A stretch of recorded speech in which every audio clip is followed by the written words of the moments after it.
Good evening and welcome, everyone. My name is Julie Enzer. I am the editor and publisher of Sinister Wisdom. I am just kicking off the event tonight and so thrilled to have you all here for this roundtable discussion. I'm going to kick off the event and then I am going to have the role that we usually reserve for our comrade Max, who runs all of the technology behind the curtain, but that will be me tonight. So there will certainly be errors and I hope you'll be patient with me. Thank you for joining. Do put comments in the chat throughout the evening. Share where you are as you tune in and say hi to friends. Before we begin, as has become our tradition, I want to spend a moment for a land acknowledgement. We all gather from around the United States and indeed around the world, many of us living on occupied, unceded land. I am in what is now Dover, Florida, traditional homelands and territories of the Seminole.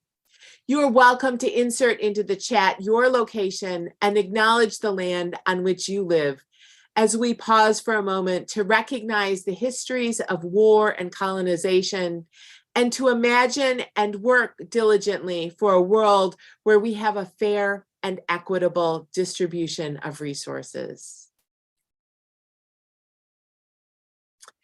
We have an hour-long celebration planned tonight. We will wrap up around 8 p.m. on the East Coast, including time for our traditional dance number at the end. To get started, a brief moment about Sinister Wisdom. I imagine most of you are familiar with Sinister Wisdom as a quarterly journal of lesbian literature and art. Sinister Wisdom started in 1976, and we've been publishing consistently since then. The current issue is Sinister Wisdom 127, which I am madly looking about my desk for to hold up to you all. It is titled On Transfer, and it was edited by Susanna Majors. I'm really thrilled to share this issue with our subscribers because it's thinking about two things that we're thinking about tonight. One is art and artwork out in the world. Suzanne is a fabulous curator. And the other is about transfer and generational change and how we share information and wisdom throughout our communities across generations. If you are currently not a subscriber to Sinister Wisdom, I encourage you to subscribe today by going to sinisterwisdom.org/subscribe. I want to remind everyone that there should be no financial barrier to subscribing to Sinister Wisdom. We continue to offer a sliding scale subscription rate.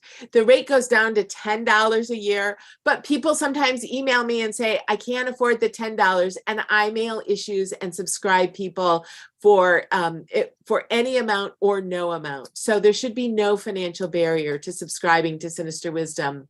A part of what makes that possible is a group of monthly sustainers who give monthly, starting at $3 a month, extending up to $150 a month. These folks help keep our work alive and active and provide us revenue that we can count on.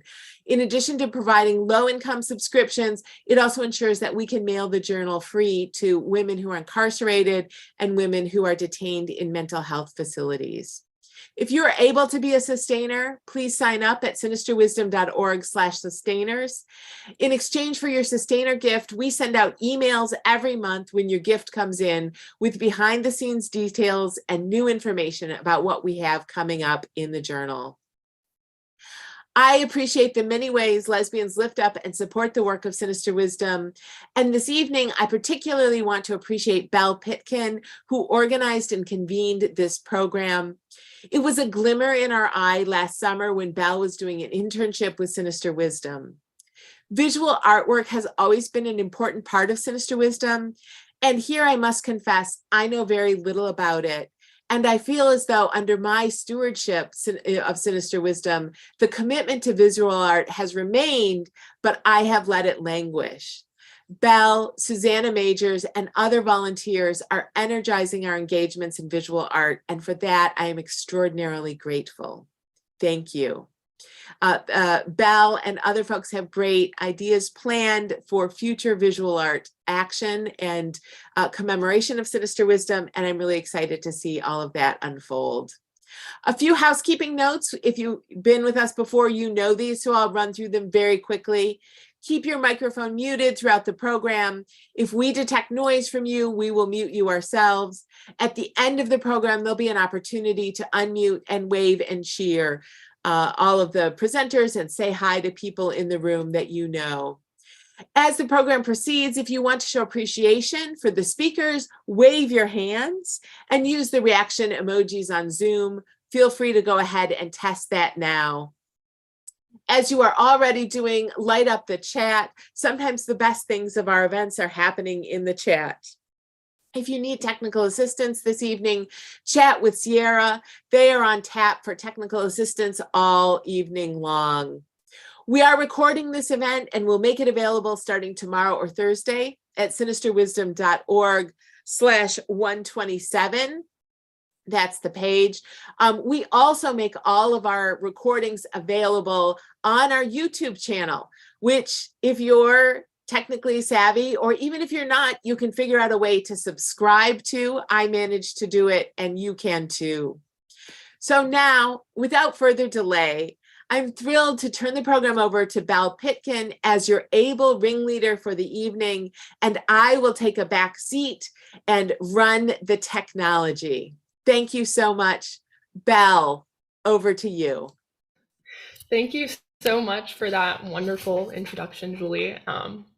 And thank you so much to all of you for joining us tonight and for being with us for this wonderful event. As Julie mentioned, my name is Belle. I'm an undergraduate student and a practicing artist, and like she said, a former Sinister Wisdom intern who has very thankfully been able to stay on to work on some longer term projects. One of those projects being an in-depth look at an analysis of the state of lesbian art in the contemporary age. Through this work, I've been able to speak with numerous different lesbian artists, authors, and activists. Some of you I might have spoken to, which would be amazing if there's any of you here tonight. But I've been able to speak with a lot of different members of the lesbian community about what lesbian art means to them and what they believe lesbian art looks like in the 21st century. So as a way to synthesize this work, Julie, in the summer, so long ago, suggested that we put together an event where we brought together a group of lesbian artists to speak about their work and to answer some of these questions that I was asking. And I'm so happy she offered this suggestion up to me so long ago because we were able to meet with and connect with all of these amazing artists who I am overjoyed to be introducing to y'all tonight. Unfortunately, one artist who was scheduled to attend this event, Liu Jay, will not be able to join us tonight, but I do hope that you connect with them and look at their work later on after this event. The first artist I'll be introducing tonight is Mi-ok Song. Mi-ok is a cisgendered female Korean-American adoptee and lesbian. She's a published writer, award-winning poet, and award-winning visual artist. She currently lives with her wife and 4 cats in Rhode Island. Mi-ok?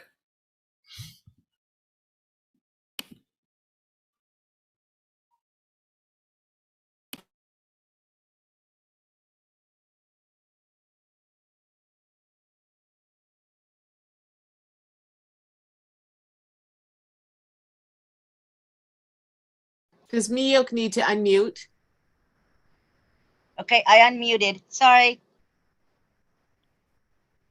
So, do you go down? Do you scroll down, Julie?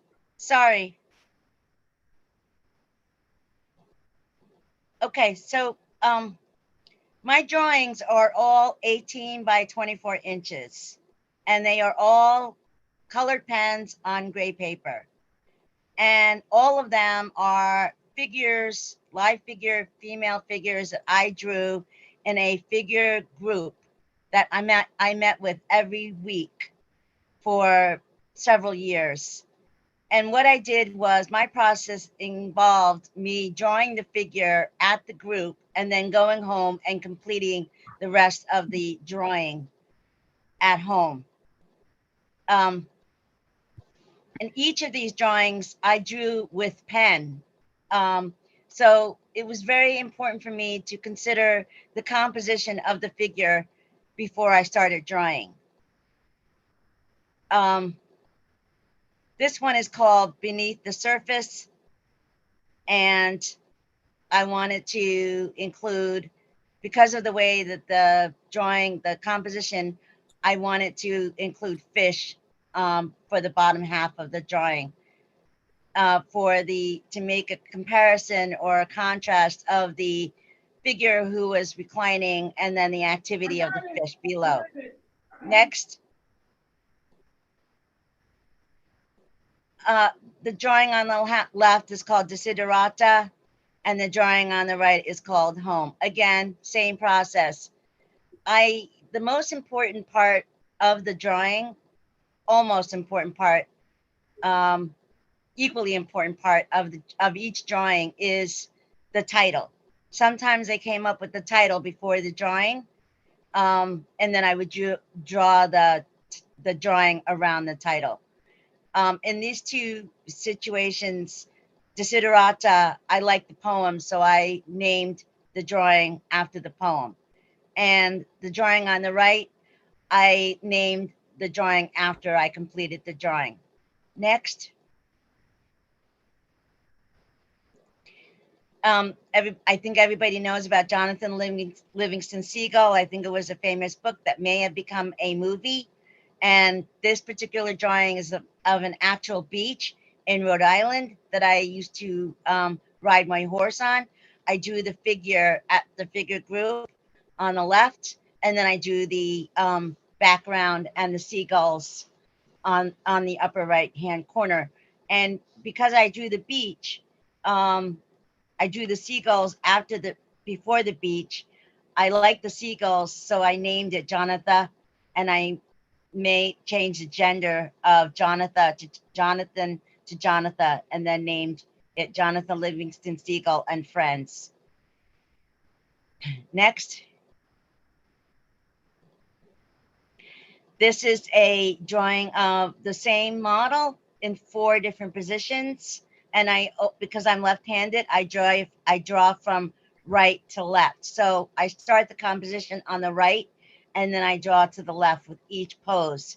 And these were about 5-minute poses. And then after I drew the outline of the model, I then went home and drew the rest of the images. Next. Wow. The drawing on the left is called Mother Earth. And I, again, drew the outline of the figure and then went home and completed the drawing with the other images. The drawing on the right, Paradise Found, is also the same model in 2 different poses. And I drew the model on the right first, and then I drew the same model on the left, and then incorporated all the images and the compositions after I went home. Next. This one is called Outstanding in Her Field, and I drew the model on the left and then went home and drew the rest of the images, including the horse. And I like the play on words when people say, oh, she's outstanding in her field around careers or jobs. I wanted to literally have this woman outstanding in her field. Next. This one is called Sanctuary, and I drew the model on the right and then went home and completed the drawing.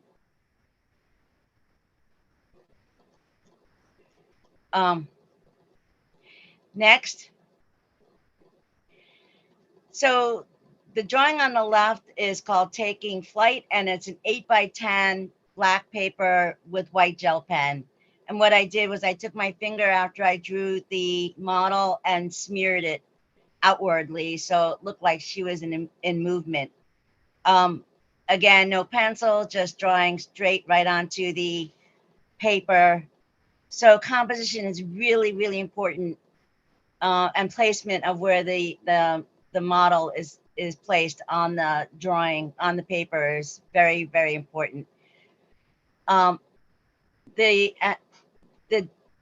The drawing / painting on the right is called The Four Winds. And what I did was, that's 18 by 24. And I brought a painted canvas that I had previously painted with the sky and then the water into the figure group. And then I drew with Sharpie markers, the same model, 4 different poses, starting from the right, going to the left.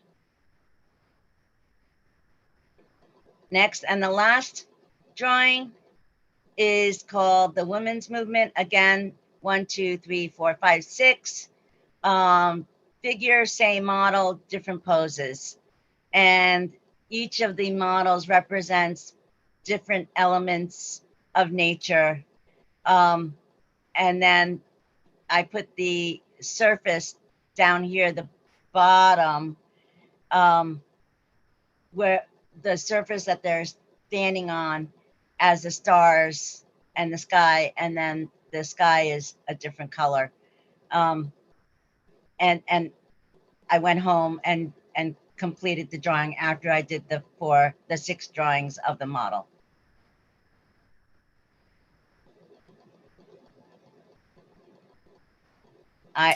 Is there anything else you'd like me to add? That's perfect. Thank you so much for sharing your work with us, Miok. The next artist that we will be hearing from is Hobbes Ginsberg, who is a lesbian photographer and filmmaker based in New Haven, making vulnerable, hypersaturated work exploring queer domesticity in the evolution of self. Her formal yet candid tableaux offer a non-confrontational view of queerness that positions queer love as iconic and quintessential. Hobbes, whenever you're ready. Hi, everyone. My name's Hobbes. So yeah, I'm based in New Haven. I'm currently attending grad school, getting an MFA in photography. I kind of generally work within the conventions of like studio photography, studio self-portraiture specifically. But this first body of work that we're going to look at is taken at home during the pandemic year. Me and my girlfriend moved to New Haven, and we had basically like 2 years at home together all the time. And so I wanted to like take more pictures more often, and also kind of break out of my sort of normal studio setting. And that very quickly turned into taking these pictures of Karen at home in like a sort of candid domestic setting, and was looking at what queer domesticity looks like, what a lesbian household looks like, and how to kind of find those small moments of intimacy of us together, looking at the way the light comes in through the house and engaging with it as a new space that we created with and for each other. I was like really obsessed with our kitchen and kind of being in there all the time. We were cooking, and I really liked this sort of like legacy of like women's space that holds. And so I was making these pictures of the two of us around the house and kind of thinking about it as this sort of like hermetically sealed kind of utopia that we could live in together. That was like of our own creation. And so these pictures were my homage to that. And that idea of sort of creating your own utopia is one that like works through a lot of my work. In my studio work, it's also about building out space. And so the home became like a place for that to like exist in real life too, outside of the frame of the photo, and become this kind of total system of how we lived and how we were able to make something special and new for ourselves, I think. And then these next ones, there's like 2 more. We can go to the next one. These ones are a little bit more of like my typical way of shooting, which is like super colorful, kind of in the studio, still lives and self-portraits. And this specific series was kind of looking at the beginning of my transition recently of starting hormone therapy. And I picked kind of like a strange selection of what I felt was like the most lesbian pictures, which I think was something interesting to think about. And I hope we can get into that a little bit more as the questions start. But I think a lot about like what queer aesthetic is and like what making a lesbian picture looks like, or what making a queer picture looks like. And so, yeah, that's kind of what I do. Cool. Thank you. Thank you so much, Hobbes. That was a really amazing reflection on your work. I also hope my radiator has started acting up, so I hope it's not too loud on my end. I'm here now to introduce our last artist, who is a long-term contributor to Sinister Wisdom and just an amazing artist and an amazing person in general. Verlena Johnson, who was born in Chicago and grew up in Madison and Beloit, Wisconsin. She earned a BA in sculpture and an MA in Afro-American Studies with an emphasis in art history from the University of Wisconsin-Madison and an MFA in sculpture from the School of the Art Institute of Chicago. She has exhibited her artwork in Chicago, New York City, Los Angeles, Oakland, among other places. Verlena, whenever you're ready. Hello, everyone. I'm so happy to be here with all of you to speak about my work. When Belle invited me to the roundtable, I was very enthusiastic about the topic of what is lesbian art. And so I too went through my body of work over the last 30 years, I guess, and selected works for me that kind of resonated as it related to the theme. This first image is a picture of me when I was in my early 20s with, of course, Audre Lorde. I'm sure all of you recognize her, and I had the opportunity to meet her in Madison, Wisconsin. She was speaking at the university and asked if there were any Black lesbian organizations in Madison, and I was part of Black Lesbians in Search of Self, or BLISS, and so sat with her at a potluck of about 15 or 20 of us, and as you can imagine, I was very enthusiastic. Next slide, please. The piece on the left is entitled Sister Outsider in Memory of Audre Lorde. It was done in 1992, shortly following her transition. And it basically depicts me looking into a mirror and seeing Lorde's reflection coming back at me, which was a huge, I think, very impactful moment, because she was an out, proud Black lesbian woman and an artist as well. And at that time I was out, I came out when I was 17. I continue to do images of Lorde, and then also did a relief carving of Lorde. This piece is entitled Audre Lorde, Divine Teacher. I did it in 2020. It's a watercolor on paper, and it's part of a African-American LGBTQ historical figure series. I know, very long title, but I'm very interested in not only a lot of self-portraits, but I'm also interested in history and giving homage and honoring and acknowledging the work that people have done in their lives. I feel like we've often been incredibly courageous throughout all of history in terms of living our lives authentically. Next slide, please.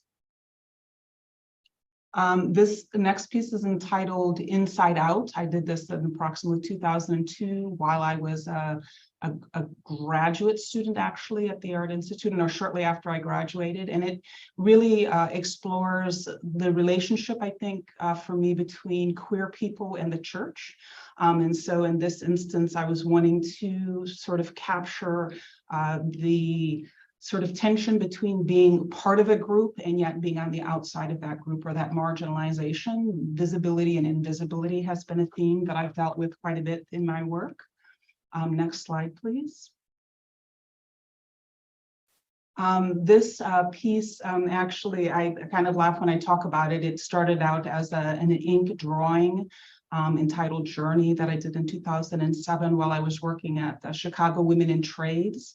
And it's done on a legal piece of paper with just ballpoint pens that I had on my desk. And it's a drawing that, for me, I think probably speaks volumes. A lot of my work is, I would say, very narrative and very journalistic. Oftentimes, if I'm not depicting myself, I'm thinking about sort of the emotions or various states of my mind or my well-being in a sense. And so this was for journeying, taking a journey or a trip. And this is an image that I submitted to Sinister Wisdom. And it was obviously placed on one of the open issue, which is number 71. Next slide, please.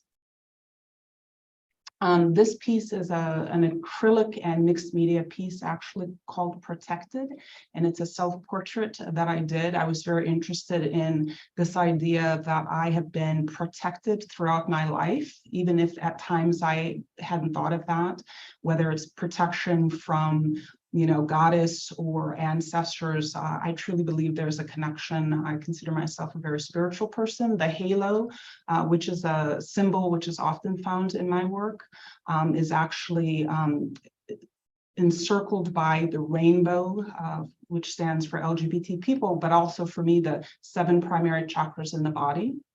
Next slide, please. This piece is entitled Divine Love, and I did it in 2027. It's a 22 inches by 30 inch watercolor painting of myself and my partner. And again, just laden with lots of symbolism, Sanskrit symbols emanating from the painting, which is Om, which for me is sort of a prayer or meditation. And birds, ravens, blackbirds have often appeared in many of my pieces and are messengers between realms. They have a very spiritual meaning for me, but also I love this notion that we're part of nature, and so I often will put flowers and things of that nature in my pieces. Next slide, please. This piece is entitled Warrior Woman. It was done in 1994 as part of a series that I did on warrior women when I was in my, I would say, early 20s. I was very interested in the labyrinth and the island of Lesbos and, warrior women and just our strength. But for me, beyond the physical strength, I was very interested in sort of the spiritual, emotional strength that is possessed and conveyed in this piece. It's mixed media made of cherry wood. Mahogany is the mask. I was also interested in masks at that time. Next slide, please. I also take, in the olden days, back in, I guess, the 80s or the 90s, I say olden days, but we used to take self-portraits and now they're called selfies. So this is called Warrior Woman Selfie number 1 and Warrior Woman Selfie number 2. I enjoy actually using paint and other things and sort of staged these and then brought images, these selfies into Photoshop and manipulated them. Still very interested in our empowerment, our agency of the self, really, and just exploring these images. Next slide, please. And this last piece is entitled The Kiss, which is done in this past year. And similarly, obviously, there aren't 2 of me. I haven't a twin whom I'm kissing, but I brought it into Photoshop. But one of the things that I've explored in a number of pieces is this notion of sort of possessing a masculine and more feminine sort of like persona or aspects of myself.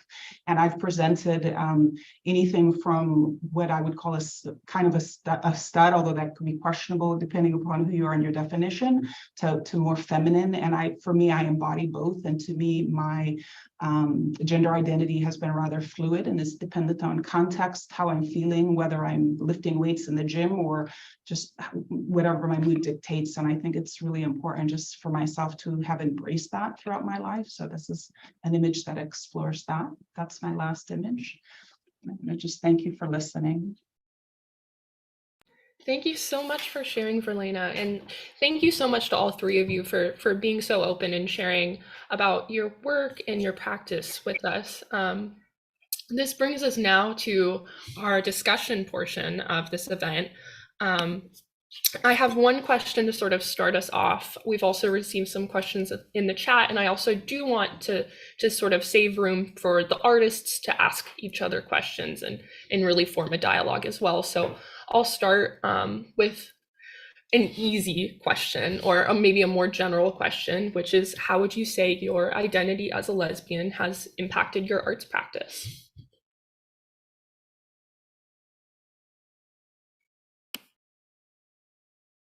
I can just start up by saying, Val, that I have obviously, since receiving the invitation, I've thought about this a lot. As somebody who's thought a lot about my identity as a African-American and multiracial woman, feminist, I think that my feminist consciousness has really permeated so much of my work.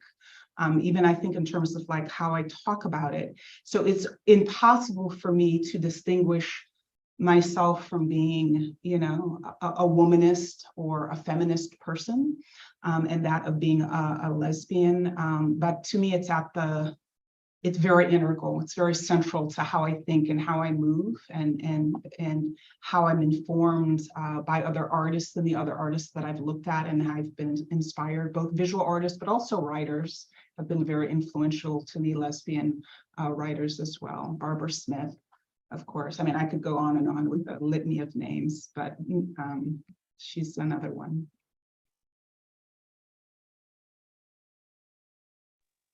Yeah, I would second that, in that a lot of aspects of my identity have been like an integral part of my work as well.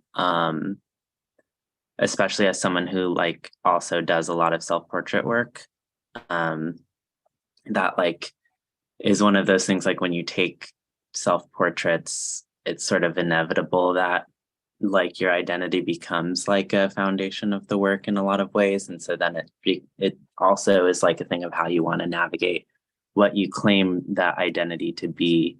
And so I feel like recently I've started, and it's funny that I noticed that we all put like lesbian artist in some form or another, like in the bios that we sent in. I don't know if that was like specifically for this thing or not, but personally, that's been like a change that I made a few years ago, because I think like lesbian as, capital L, has like a really, for me, like all-encompassing kind of connotation that deals with like feminism and being a woman and being queer and having, a certain commitment to that I really enjoy, and I feel like kind of tells the whole story in one word. Even when I wasn't necessarily making photos that were like specifically about that as a topic, I feel like it was something that I wanted to kind of frame where I was coming from in that sphere.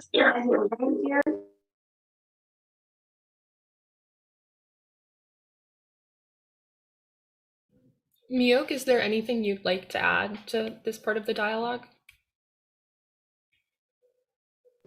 For me, it's really important to include BIPOC women in my drawings. And I focus on hands and feet because I believe that hands release energy and feet are anchors that we can stand on and stand strong. So for me, each drawing that I do is empowering as an Asian woman and a woman of color and a lesbian of color. And I live in very whitewashed Rhode Island. And I think I'm the only Korean adopted lesbian artist in Rhode Island. And I feel like I live on an island because it's Rhode Island. So as an artist, for me, it's really important that I'm representing a population of people who aren't represented in the artist community in Rhode Island. If I could just add too, I think the idea of representation is so critically important, and visibility as well. And I think that for me, and I know that other artists have talked about that tension, this idea that we are responsible somehow for representing the groups that we belong to versus not. For me, my art is on one hand extremely personal, a lot of my work very journalistic, but on another hand, I do absolutely feel as though I belong to a number of different communities. And, through that membership, I feel like I've gained so much, affirmation. And for me, much of my work is to be affirmative. I've done, especially when I was younger in my 20s, I did what would be considered fairly overt or explicit political work in a very particular type, like political commentary about Bush or whatever, things of that nature. And then there was a point at which I thought, why would I, for me personally, why would he be a subject of my work? I felt like I could affirm my existence and the existence of others who looked like me and the existence of others who perhaps didn't have a voice or who weren't in images instead. And so I literally shifted very consciously sort of who I chose to depict in my artwork. And so most of the people I depict, happen to be women of color, happen to be African-American women or men, but mostly women. And I do that very consciously. And I remember when I was a graduate student at the University of Wisconsin-Madison back in, I guess, late 80s, early 90s. And one of the artists, fellow students asked me, why are all of my subjects Black? Which of course is insidious because meanwhile, this particular white man was painting all of the white people he wanted. And of course that was considered the universal and was considered absolutely, he was permitted to do whatever he wanted, as big as he wanted, as small, like the questions, weren't that. But I think painting ourselves and representing ourselves is a very political act, in fact. Whether it's discussed in those terms or not. And I think it's very much about affirmation and being seen and being heard, which I think is critical and very important, especially now and always.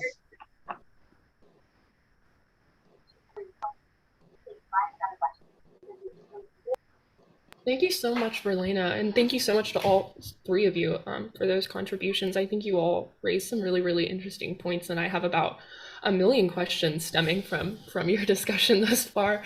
But I think, Verlena, especially, you really, really touched on this sort of subject that I'm interested in about sort of your work and your art as biography. And I'm sort of interested in hearing about how maybe you use your practice as something not just to represent yourself, but to represent your stories and sort of this greater narrative of yourselves. I'm wondering if maybe you could speak to that.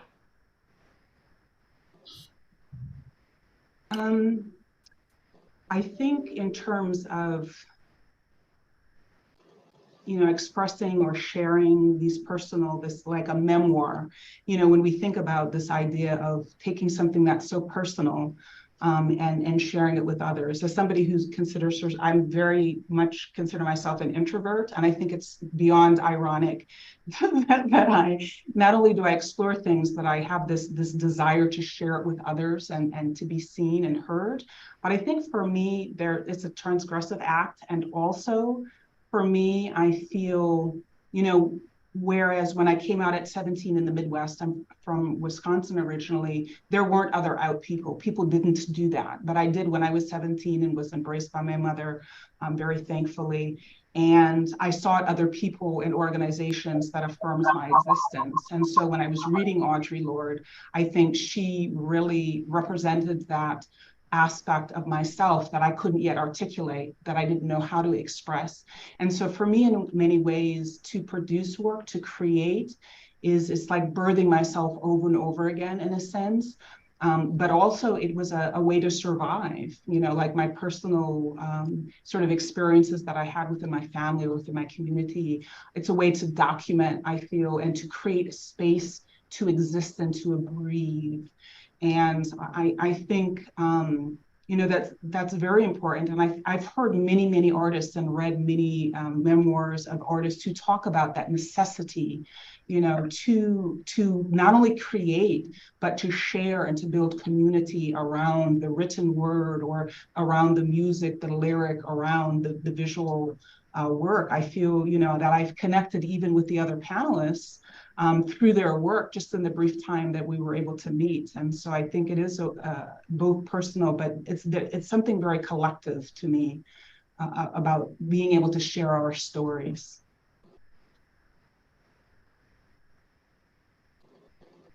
I really connect with that idea of rebirthing yourself through your own work, or, you know, almost like every time you make something. I feel like I've been thinking about and talking about a lot, like how queerness is like so dependent on like self-creation, transness especially, and how that's like a constant process. And I feel like for me, also going back to Belle's question of like, you know, sort of inserting our own narratives into the work we make, I feel like I've had like a lot of back and forth between documenting something that is real life and putting that into a picture, and then also making something for a picture that then gets to become real life, and that kind of interplay and blurring of those lines, because it is sort of like the art is the way that you can create yourself, and you know, you get to like experiment and exist and become whoever that you want to be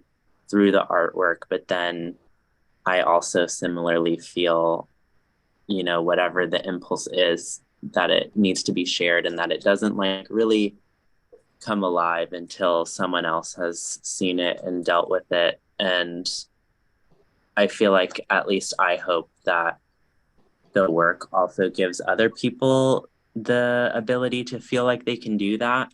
That, you know, my pictures in a lot of ways are saying like, you know, look at me, who I am, what I'm doing, you know, who my girlfriend is, what our house is like, etc., in a somewhat straightforward manner, but to also say, you can do that too for yourself. You can create the world and the person that you want to be, and like anything with that is possible. Thank you. I really like this idea about world building and creating worlds and sort of playing with the boundaries between biography and fantasy and sort of the documentation of real life. And Miok, something I think I'd like you to respond to is sort of how you play with these elements of fantasy and reality in your representations of bodies, maybe specifically the female body. Looking at your work, in some places women become houses, and sometimes they're, you know, enveloped by the earth, sometimes they're clothed. How do you think about representing women's bodies in your work? I represent women's bodies by choosing the least invasive perspective, meaning I don't include genitalia. I focus specifically on hands and feet. And then I incorporate what I consider to be empowering elements and imagery that lifts what I would consider to be the spirit and soul of a woman portrayed in a drawing. So, for example, beneath the surface, most of my skies are moonlit with stars, and then I like that pose, but I walk around the room when the model's in the middle of the room, and I look for a particular pose that I like. And then I wanted to draw a tropical fish. My drawings will have what I would consider deep, profound meanings. Oftentimes they're a play on words, but I always try to be very respectful and mindful of the female, the figure, the human part of the figure.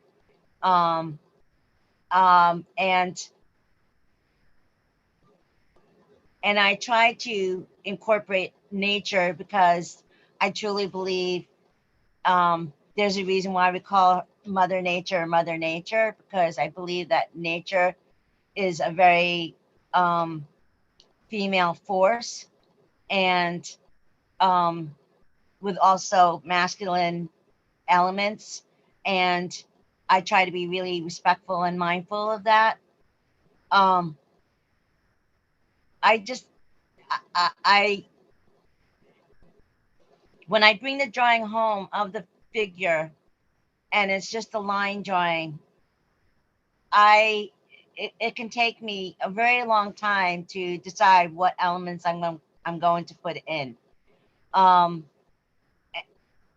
like, for example, home, that was drawn in the group. So that was a very quick drawing. That was done in like 3 hours. But the other drawings, I go home and I spend hours and hours putting in the other elements. So the process is very different.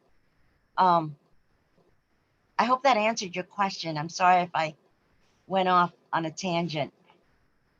That was perfect. Thank you so much. I really love just hearing about your process in general. And I put this into the comments, but I'd also love to hear from Hobbes and Verlena, maybe sort of responding to the same question about representing bodies in your work and sort of how you incorporate that into your practice and maybe just some reflections on that.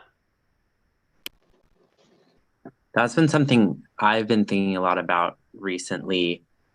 Like I was saying, those last few pictures of like the really colorful still life things are of, I guess there weren't super many body pictures in the selection you saw today, but it's sort of a thing that I've been working on a lot recently with regards to starting hormone therapy and thinking about transness and that part of the journey as like a physical thing again. It's been making me reflect a lot on my body and the space I take up and how it exists in the world, in like a way that I think for a long time I was trying to avoid in some way, especially because I feel like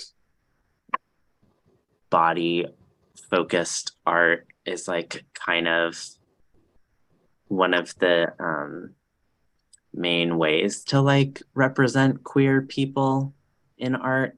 And I was sort of always a little bit skeptical of that, maybe similar to what Miyuk was saying of like wanting to step away from like explicitness or something. And I think there's a lot to be unpacked there too, but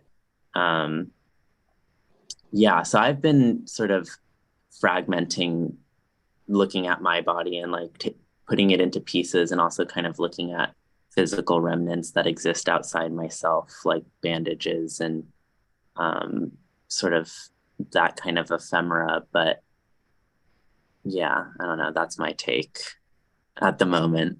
It's complicated.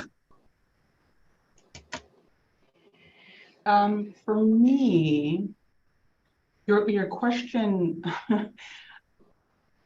really makes me pause, and it's something that I would like to more consciously and deliberately depict the human body or the form.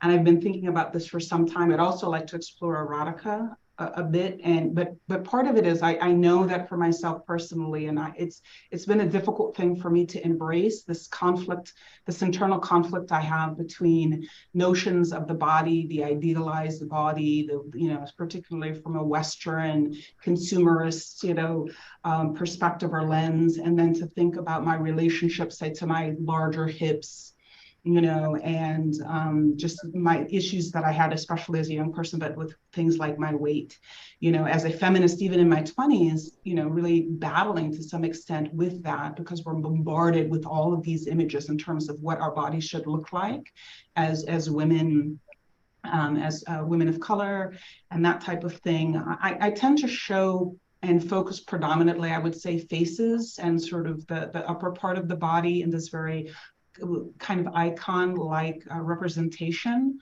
And I think that it's not just an aesthetic or a stylistic reason that I do that. I think subconsciously, I think that, it's something that I still struggle with, and I hate to admit that, but if I'm like brutally honest, it is. And so when I look at your figures and this linear, and they're so elegant, and there's something very beautiful from a draftsperson's perspective, but I loved what you said about the hands, sort of redirecting this energy, and the feet as anchoring. And so I, really would like to explore, and whether it's through, life drawing and sort of just, which I have done, especially as a student, but it's been many, many years. But I would like to deal, I think, more, and as I am embracing my 50s and thinking about the next decade or 2 or 3 of my life in terms of what I represent, I would love to be far more centered in my body and in a way that is celebratory. And I think that it's critically important. And even that, to me, everything is political. But even that to me would be so liberating to be able to say, I love every ounce of my body, including my hips, and and there's a part of me that even feels shame that that's the way I feel. But I think as artists, oftentimes we ask ourselves to be honest, right, about these contradictions within ourselves, things that aren't quite aligned with our intellectual understandings of ourselves and the world and our presentation. But we do get to construct sort of how we're presented. We do it all the time, just as people, just on Zoom, even like my background, I chose it, for its aesthetic and what it looks like. And I knew that my head was aligned with that circle, and it sort of was a halo-like. That was an accident. That happened because I chose it, And so with the art, I think for me, as a platform, it's a place to explore, my thinking, my thoughts, and my feelings about myself and the world that I occupy. And so, we often think about, images and advertising, and how they're used to oppress or to send certain messaging, which can be very oppressive. For me, I want my images to liberate. And that's why, for me also, there's this personal element to my work. And there's this way in which I think as artists, we often become very vulnerable by kind of exposing ourselves. We choose, obviously, what we share and how we share it. But I think many of us we teeter on the edge of discomfort at times and vulnerability in ways which I think are beautiful. And I wish to really explore, just vulnerability in a very different way than I think I did in my 30s and my 40s, me personally. Thank you for that question.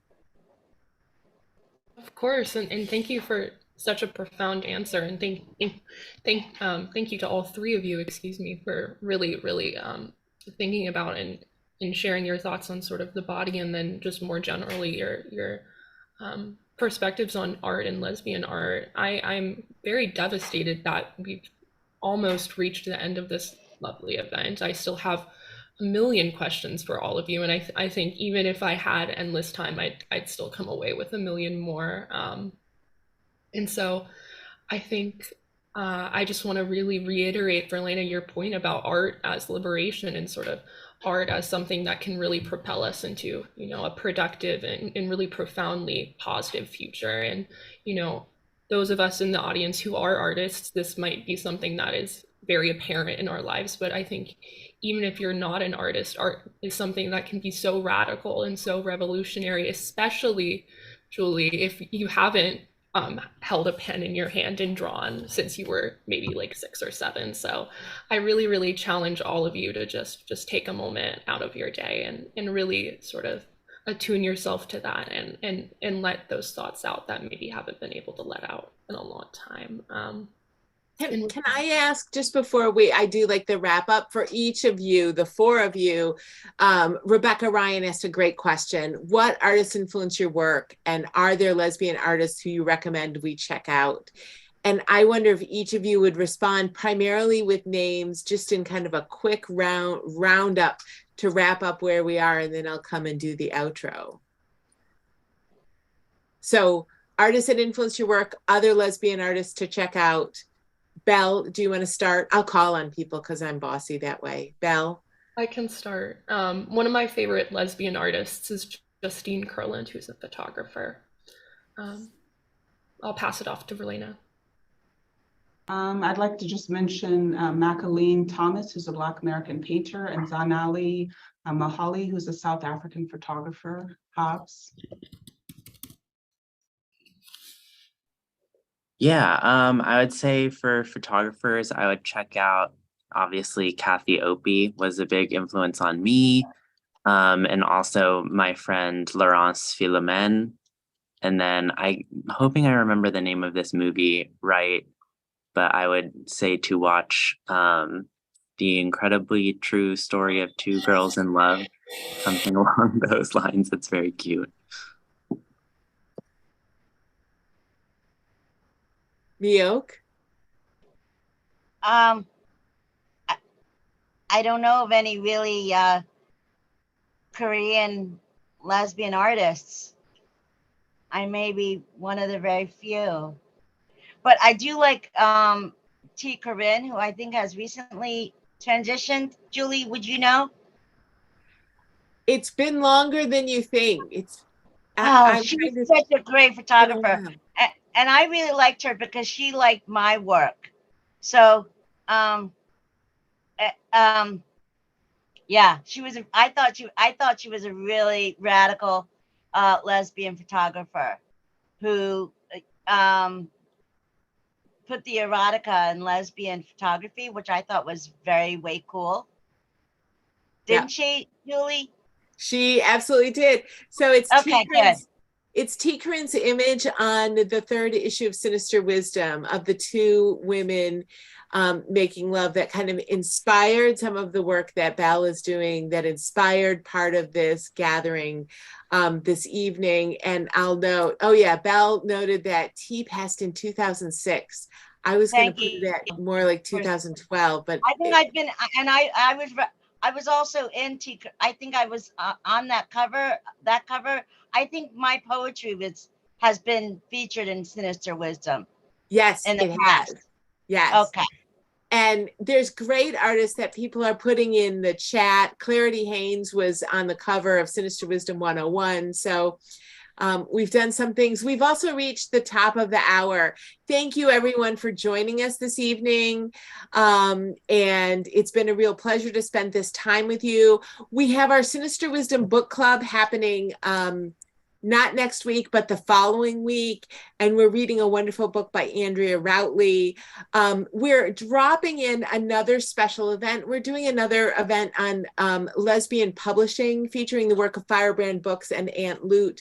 That will be, an announcement will be coming out about that. That event will be on March 28th at 7 p.m. We'll do our issue launch April 17th. We'll send out emails about all of this, but please keep tuning in to our Zoom events. Our final song, and our tradition these days, we have The L Word by songwriter Carol Kramer, performed by Your Girlfriend and produced by Esther Records. As you listen to the music, stand up and dance, and I will spotlight your videos. When the music ends, I do end the Zoom call. So I thank you all for joining us this evening. I have to do the share screen, which I am doing. It requires the advanced click. I've now done it. I'm going to start the song. Thank you.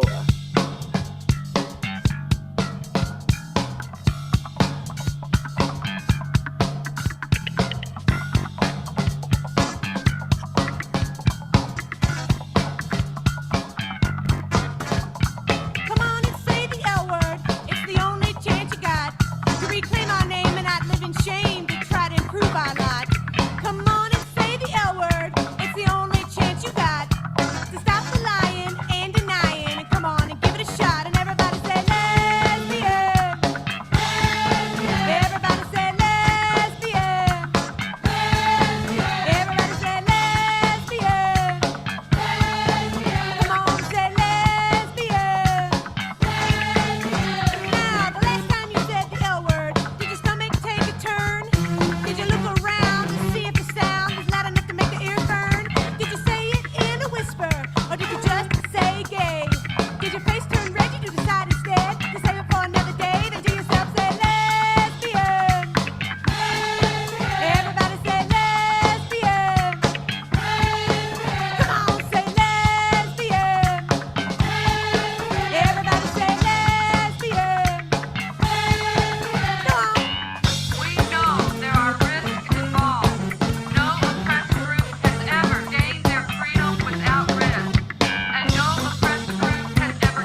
Thank you all. See you next time.